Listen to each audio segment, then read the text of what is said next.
Telangana CM Revanth Reddy కూడా తిరుమల శ్రీవారి సేవలో తరించారు. వైకుంఠ ద్వారం నుంచి శ్రీవారిని దర్శించుకున్నారు రేవంత్ దంపతులు. ముక్కోటి ఏకాదశి సందర్భంగా తిరుమలకు వచ్చారు రేవంత్ రెడ్డి. సీఎం రేవంత్ కి స్వాగతం పలికారు టీటీడీ చైర్మన్ బిఆర్ నాయుడు, మంత్రులు. రేణిగుంట విమానాశ్రయంలో కూడా రేవంత్ కు ఘన స్వాగతం లభించింది.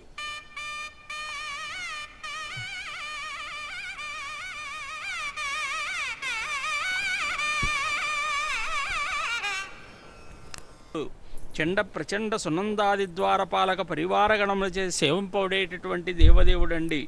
సతతం హృదయాంభోజ మధ్యే శ్రీ వెంకటేశ్వరం ప్రణవార్ధ స్వరూపం తం త్రిమండల సుసంస్థితం.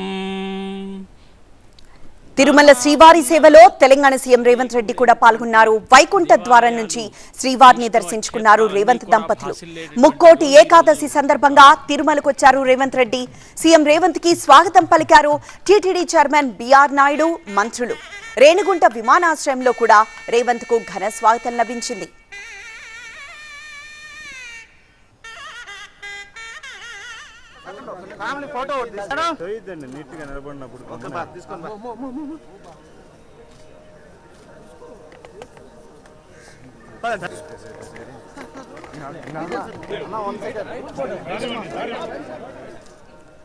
తెలంగాణ ముఖ్యమంత్రి రేవంత్ రెడ్డి తిరుమల శ్రీవారి సేవలో తరించారు.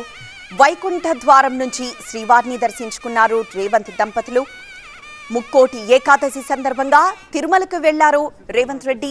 సీఎం రేవంత్ కి అక్కడ స్వాగతం పలికారు టీటీడీ చైర్మన్ బిఆర్ నాయుడు, మంత్రులు. అలానే రేణిగుంట విమానాశ్రయంలో కూడా రేవంత్ కు ఘన స్వాగతం లభించింది.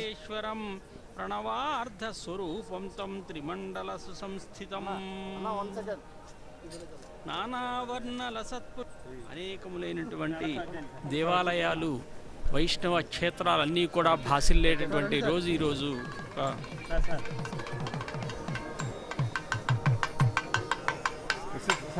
తిరుమల శ్రీవారి ఆలయంలో ఉత్తర ద్వారం తెరుచుకుంది. ఉత్తర ద్వార తలుపులు తెరిచి ప్రత్యేక పూజలు చేశారు అర్చకులు. తిరుమలలో 10 రోజుల పాటు వైకుంఠ ద్వార దర్శనాలు కల్పించనున్నారు. ప్రోటోకాల్ విఐపీలతో అర్ధరాత్రి 1 గంట నుంచి దర్శనాలు ప్రారంభమయ్యాయి.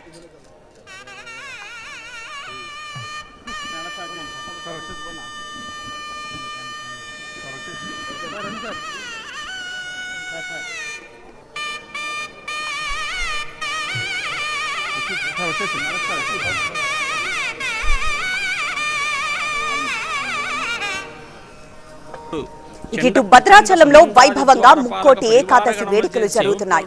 పండితుల మంత్రోచ్చరణల మధ్య ఉత్తర ద్వారం తెరుచుకుంది.